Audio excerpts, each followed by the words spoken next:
Hello guys, good afternoon. So update tayo sa ampalaya natin guys. Naka-anim na harvest na tayo guys. So ito na yung sitwasyon ng ampalaya natin. Medyo fresh pa yung ampalaya, medyo malalaki pa. Pero i-check natin guys kung ang status ng yung fruit fly natin kasi medyo marami ng hinog kaya kailangan na natin kontrolin sila. Nag 6 months na nag 6 harvest na tayo, so kailangan maingat tayo sa mga injector at saka yung mga insecticide, yung mga insect, lalo na yung mga white fly. Yan yung magdudulot ng aphids yan yung magdulot, kaya kailangan natin yung alagaan ng mabuti. Kailangan nating mag-spray every 7 days interval, kahit brodan at saka lanit lang, basta tama lang yung pagtimpla mo, makokontrol mo lang yan. So ito na guys, yung pang-anim na harvest natin guys. Ganito na yung status niya, naka-anim na harvest na tayo. Mayroon pa siyang mga hinog guys, yan yung dulot ng fruit fly na hindi natin nakokontrol. So check natin yung fruit fly natin guys, attractant yung ginawa natin ng status. So ito guys, ayan, ang daming mga laman. Ayan yung mga attractant natin guys, dito lang sa gilid.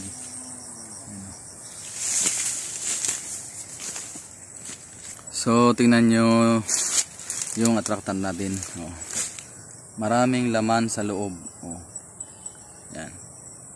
Ang daming fruit fly sa loob. Yan. Kita nyo yan. Dami ding mga patay na fruit fly. Tin silang kontrolin guys. Maglagay tayo uli ng attractant. So dito natin i-check natin dito sa mga gilid-gilid yung iba nating attractant. Yan.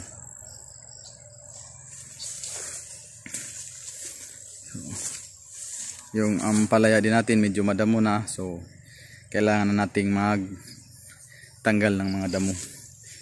By next day tatanggalin ko na to kasi yung mga nutrient ng ampalaya natin mapupunta lang sa mga damo. So yan, marami ng bunga guys. 6 na harvest na tayo guys.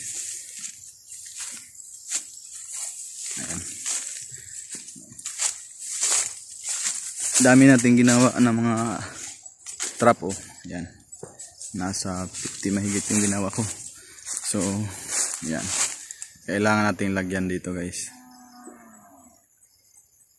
Yan. So ito yung ginamit ko guys na para sa fruit fly. Ito yung tinatawag na methyl eugenol. Ito yung ilalagay natin sa buti. Lagyan natin ng methyl eugenol yung bulaklak, yung cotton. So i-monitor mo lang guys kung mayroon pa bang methyl eugenol yung buti mo. Yan.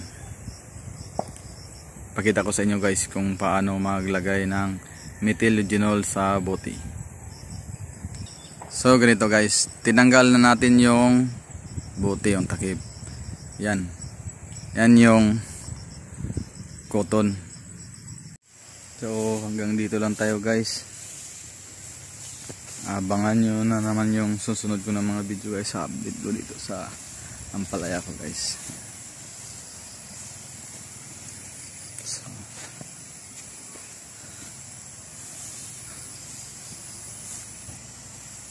So bye sa inyo lahat guys, at ingat kayo.